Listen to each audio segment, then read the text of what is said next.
This is a base assembly for a Sub-Zero refrigerator. Each refrigerator will have two of these, one on the left and one on the right.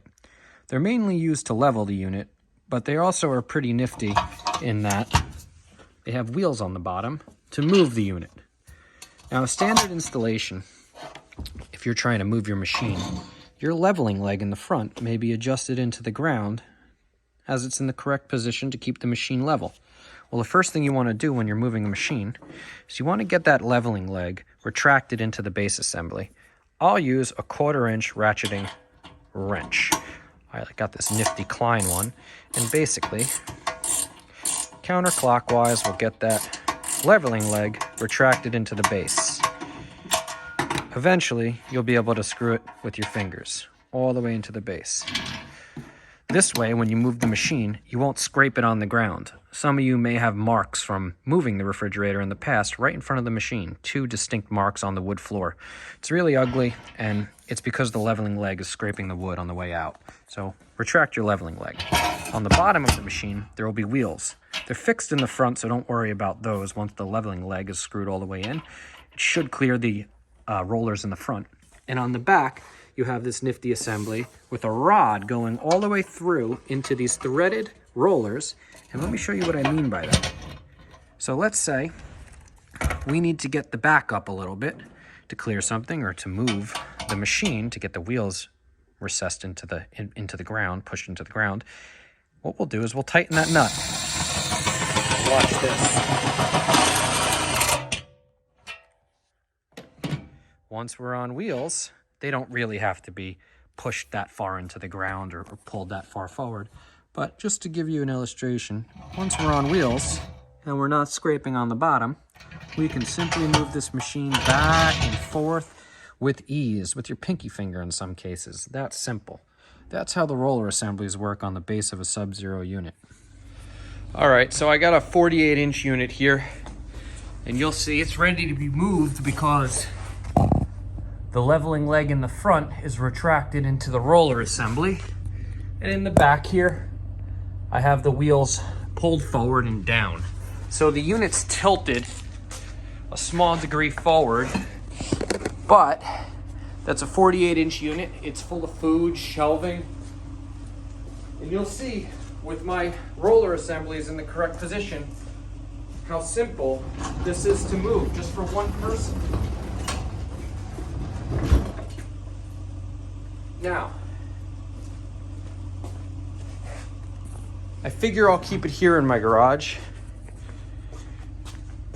and you can kind of see it's tilted forward quite a bit, that the ground actually slopes up. So what we're gonna do is we're gonna drop those wheels in the back, and the unit will tilt back towards the wall, and we will screw those leveling legs in the front down into the ground to push the front of the unit back as well and give it a nice steady positioning, unlike this, which is nice and wobbly. So you can kind of see how those assemblies, those base assemblies with the rollers in there, will actually help you move the unit, help you level the unit, and help you keep it nice and sturdy. And that's basically how you move a Sub-Zero unit, and it's all in the wheels and the assemblies on the bottom. Don't worry about it being a 400-pound refrigerator. Just have 2 people, be careful, go slow. I'll show you some of my handiwork here. So we are dealing with the slope, and this is not unlike a lot of older homes. I mean, if you have a new construction, you're just gonna really simply install this unit and just tilt the front up a little bit. But we're dealing with a big slope in a cement poured garage here. So you can actually see on the right leg assembly, we do have a nice slope going backwards towards the back of the unit. And the unit's pretty snug up against the wall and pretty even now. But the front leg is a good, I'd say 1/2 or 3/4 of an inch on the right side, propped up, and you can sort of see the slope, and the unit's very tight and it's not going anywhere. And then you can see the left leg, which didn't need as much of a lift, but we have to keep that slope slightly backwards to keep the unit stable. We know the unit's level because while I'm doing this, I have a level up here. And I use a level to just make sure that we're nice and straight. And then really, your big test is, you know, push on the unit, give it a wiggle. It should barely move. I have nothing holding this in. I don't have a bar on the top like the installation instructions may call for. Sometimes they want you to put a 2x4 up here so that it's an anti-tip bracket, and that's a great idea.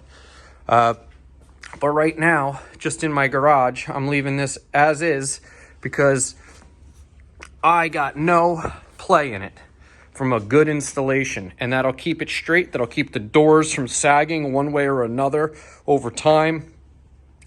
You just want to work on those legs until you have a nice level unit that's nice and sturdy.